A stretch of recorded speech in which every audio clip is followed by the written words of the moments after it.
Depuis près d'un an, nous traversons une crise sanitaire sans précédent à laquelle s'ajoute désormais une crise économique et sociale.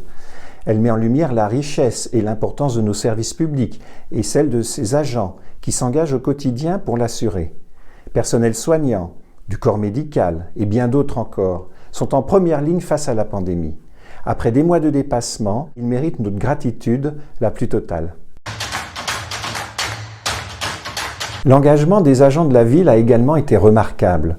Les services publics municipaux ont su s'adapter pour répondre aux nouveaux besoins liés à la crise.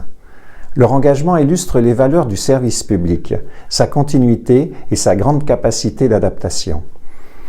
Tous les agents de la ville ont répondu présents et ont assuré la qualité de vie de notre ville, ont accompagné les personnes les plus en difficulté, les plus isolées, et ont entretenu ce lien social si précieux pour faire vivre la solidarité. Cette solidarité de proximité est essentielle. Dans les périodes d'incertitude, c'est naturellement vers leurs maires, vers leurs élus locaux que se tournent les citoyens. Depuis mars 2020, la ville de Dijon et Dijon Métropole, comme l'ensemble des collectivités locales, sont à pied d'œuvre pour atténuer les effets de la crise sanitaire, économique et sociale.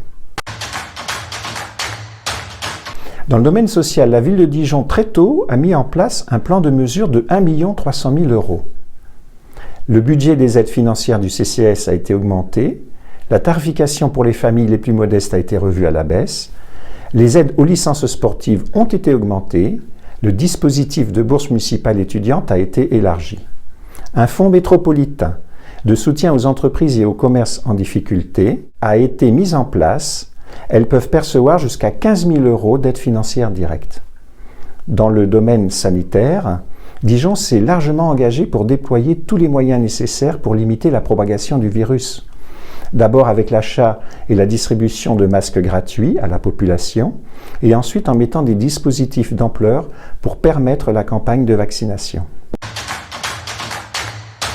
La capacité d'action et de réaction de la ville de Dijon, et plus largement des collectivités territoriales, tranche avec les trop nombreuses carences constatées de l'État central depuis le début de la crise.